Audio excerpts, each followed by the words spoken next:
Before I get started with this commentary, let me give a shout out to Dark Visitor in Discord for sending this story to me.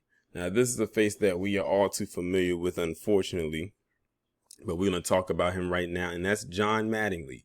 Now, the last time I talked about him, I think it was in the Triple P, where it got revealed that he ended up losing a book deal with Simon and Schuster, and he ended up not being able to pretty much promote or push his book.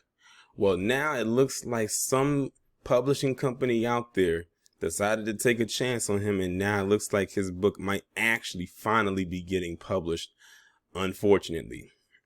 So I'm going to get into the story, and it's coming from WDRB.com.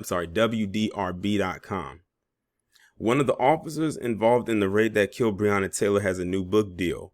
The conservative media company Daily Wire is starting a publishing division called DW Books. How ironically, they're about to start a division for publishing books. And he looks like he's going to probably be in the first round of their publishing. The company will publish a book by former Sergeant Jonathan Mattingly titled The Fight for Truth, the inside story behind the Breonna Taylor tragedy. And I have a feeling that that book is going to be filled with a lot of fallacies. Tennessee-based Post Hill Press, whose books are distributed by Simon & Schuster, originally said they would publish Mattingly's book. Hours later, the publishing company reverted, saying they would not be distributing the book. Like much of the American public, earlier today, Simon & Schuster learned of plans by distribution client Post Hill Press to publish a book by Jonathan Mattingly. We have subsequently decided not to be involved in the distribution of this book, the company said in a statement on Twitter. News of Mattingly's book drew criticism in April, including from Kentucky State Representative Attica Scott, a Democrat, who wrote on Twitter that people love to profit off of black pain and tragedy. It sells. Simon & Schuster was too afraid to tell his, and they're talking about Mattingly, story, but we're not. DW Books Vice President of Publishing Alyssa Cordova told the Associated Press, Mattingly was shot in the leg by Taylor's boyfriend, Kenneth Walker, who said he fired a single shot after fearing an intruder was breaking into the apartment.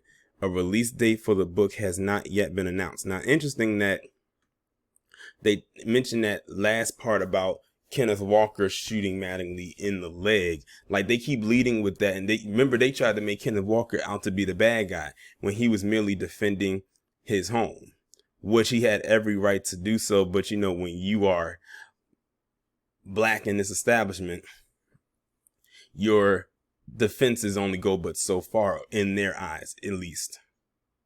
But yeah, and I noticed that they're being very low key with this, opposed to the last time, a few months ago, it was more out there and mainstream media really attached itself to it. But now with this, it's like they're keeping it really hush hush, as if people wouldn't be able to find out about this. I hope his book does not sell. And I hope that whoever this company is, they fall flat on their faces by trying to distribute it. Because like I said, it's probably going to be filled with a bunch of lies. And look at who was being pushed by, the Daily Wire. So only a certain type of people, especially those who have a certain level of thinking, are going to be interested in this book. So it'll get pushed by that towards those who are interested in reading a bunch of lies and think of black people in a certain way anyway. So, of course, it'll appeal to them. Those who had things to say about Breonna Taylor in a very negative way, those who had things to say about Kenneth Walker in a very negative way, they'll buy this book. They'll eat it up. But I highly doubt it's going to have the numbers that it needed, because one, is being pushed by a new publishing company within the Daily Wire. And two, it's only going to appeal to a certain audience, and it's not the wider audience at that. So I don't even think that this book is going to sell like that. This thing is probably going to sell less copies than the Kunstra's book. But y'all let me know what y'all think down in the comments.